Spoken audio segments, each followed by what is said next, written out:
नर और नारायण पर्वत श्रृंखलाओं की गोद में अलकनंदा नदी की बाईं तरफ बसे आदि तीर्थ बद्रीनाथ धाम श्रद्धा और आस्था का अटूट केंद्र है। यह तीर्थ हिंदुओं के 4 प्रमुख धामों में से एक है।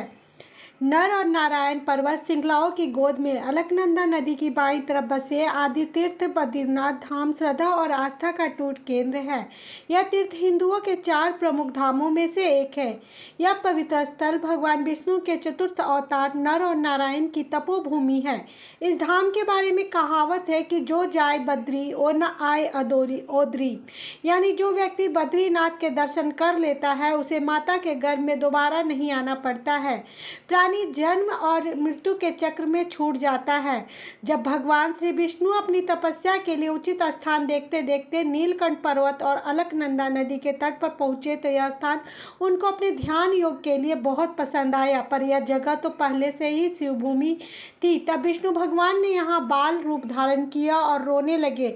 उनके रुदन को सुनकर स्वयं माता पार्वती और शिव जी उस बालक के समक्ष उपस्थित हो गए और बालक से पूछा कि उसे क्या चाहिए। बालक ने ध्यान योग करने के लिए शिव से यह स्थान मांग लिया। भगवान विष्णु ने शिव पार्वती के रूप बदलकर जो स्थान प्राप्त किया वही पवित्र स्थल आज बद्री विशाल के नाम से प्रसिद्ध है। एक समय भगवान विष्णु तपस्या में लीन थे तो अचानक बहुत हिमपात होने लगा। तपस्यारत श्री हरि बर्फ से पूरी तरह ढकने लगे। उनकी इस दशा को देखकर माता लक्ष्मी ने वहीं पर एक विशालकाय बेर के वृक्ष का रूप धारण कर लिया और हिमपात को अपने ऊपर सहन करने लगी। माता लक्ष्मी भगवान विष्णु को धूप वर्षा और हिमपात से बचाने के लिए कठोर तपस्या करने लगी और काफ़ी वर्षों के बाद जब श्री विष्णु ने अपना तप पूर्ण किया तो देखा कि उनकी प्रिया लक्ष्मी जी तो पूरी तरह बर्फ से ढकी हुई है। तब श्री हरि ने माता लक्ष्मी के तप को देखकर कहा, हे देवी, तुमने मेरे बराबर ही तप किया है, इसलिए आज से इस स्थान पर मुझे तुम्हारे साथ ही पूजा जाएगा और तुमने मेरी रक्षा बद्री वृक्ष के रूप में की है। अतः आज से मुझे बद्री के नाथ यानी बद्रीनाथ के नाम से जाना जाएगा। इस तरह से भगवान विष्णु का नाम बद्रीनाथ पड़ा।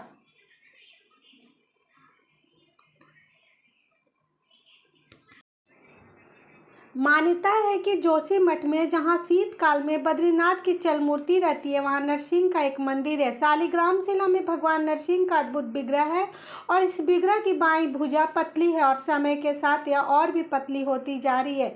जिस दिन इसकी कलाई मूर्ति से अलग हो जाएगी उस दिन नर नारायण पर्वत एक हो जाएंगे, जिससे बद्रीनाथ का मार्ग बंद हो जाएगा। कोई यहाँ दर्शन नहीं कर पाएगा। भविष्य बद्री जोशीमठ से 6 मील की दूरी पर कैलाश की ओर जाने वाले मार्ग पर स्थित है और यहाँ मंदिर के पास एक शिला है। इस शिला को ध्यान से देखने पर भगवान की आधी आकृति नजर आती है और जब यह आकृति पूर्ण रूप से ले लेगी तब यह बद्रीनाथ के दर्शन का लाभ प्राप्त किया जाएगा। पुराणों में उल्लेख मिलता है कि सतयुग में यहाँ भगवान विष्णु के साक्षात दर्शन हुआ करते थे और शास्त्रों में वर्तमान बद्रीनाथ यानी बद्री विशाल धाम को भगवान का दूसरा निवास स्थान बताया गया और भविष्य में जहाँ भगवान का धाम होगा उसे भविष्य बद्री कहा जाए।